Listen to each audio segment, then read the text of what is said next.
M54 में network की problems बहुत ज़्यादा आ रही हैं। उस नेटवर्क को आपको कहाँ से प्रॉब्लम शॉर्ट आउट करना है मैं आपको ये बता देता हूँ। सबसे पहले देखेंगे अगर अपन तो ये एंटीना से आउट हो रही है, एक लोअर बैंड और एक मीडियम बैंड, ये दोनों मिक्स होकर के आपके पास एंटीना से आउट कर रहे हैं। तो इसमें आप देखेंगे कि लोअर बैंड की जो प्रॉब्लम्स आ रही है वो कहाँ से आ रही है और मीडियम बैंड की प्रॉब्लम कहाँ से आ रही है। मीडियम बैंड के लिए ये आपके पास सर्किट है, इसकी रिक्वायरमेंट सबसे पहले देखते हैं अपन कि इसकी रिक्वायरमेंट क्या क्या है। सबसे मेन रिक्वायरमेंट जो आने वाली होती है वो होती है बीपीएच पावर। वो बीपीएच पावर आपके पास अंदर यहाँ से इन हो रही है कि नहीं हो रही। तो अपन देखते हैं यहाँ से अपन सबसे पहले बीपीएच पावर यहाँ से अंदर इन हो रही है, इसमें आपके पास 3.7 वोल्टेज चेक करना है। अगर यहाँ पर आपके पास 3.7 वोल्टेज आ रहा है तब आपके पास इसके जस्ट सामने देखेंगे अगर अपन तो यहाँ पर आपके पास 1.8 वोल्ट आ रहा है। ये 1.8 वोल्ट एक्चुअल में कहाँ से आता है ये देखेंगे अपन। एक आईसी लगी हुई है एपीटी आईसी, यहाँ से आपके पास एक वोल्टेजेस निकलते हैं। अगर आपके पास यहाँ पर ये 1.8 वोल्ट नहीं निकल रहे हैं तो आपको इस आईसी को रिसोल्ड करना है या फिर रीबॉल करना है या चेंज करना है। आपके पास यहाँ से 1.8 वोल्टेज निकलने लगेंगे और आपका नेटवर्क आ जाएगा। इसके बाद अगर अपन देखेंगे कि एक और अपन देखते हैं कि यहाँ पर आपका लोअर बैंड, ये लोअर बैंड कहाँ से आ रहा है। लोअर बैंड आपके पास आ रहा है ऊपर से, ये लोअर बैंड की सप्लाई है।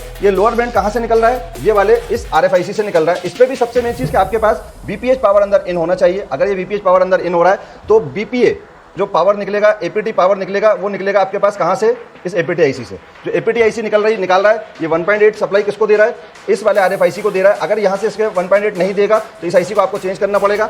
आपको इसको रिबॉल करिए, चेंज करिए या रिसोल्ड करिए, इसके अलावा और कहीं कोई प्रॉब्लम नहीं आएगी। इसके बाद जो सारी प्रॉब्लम्स आती हैं आप देखेंगे तो अंदर जाती है इसकी सप्लाई एक पावर आईसी पर। ये पावर आईसी पर, इस पावर आईसी से अपन देखेंगे दो 1.8 की सप्लाई निकल रही है। देखेंगे दो 1.8 की सप्लाई निकल रही है। अगर ये 1.8 की सप्लाई पावर से भी निकलना बंद हो जाएगी तो आपके दोनों जगह नेटवर्क नहीं आएंगे। आपको सबसे मेन चीज़ ये जो मेन आईसी है, इस आईसी से 1.8 निकलना जरूरी है। अगर ये 1.8 नहीं निकलेगा तो आपके पास नेटवर्क नहीं आएगा। तो आपको इस आईसी को सिर्फ आईसी को रिसोल्व करें, चेंज करें, आपकी प्रॉब्लम सॉल्व हो जाएगी।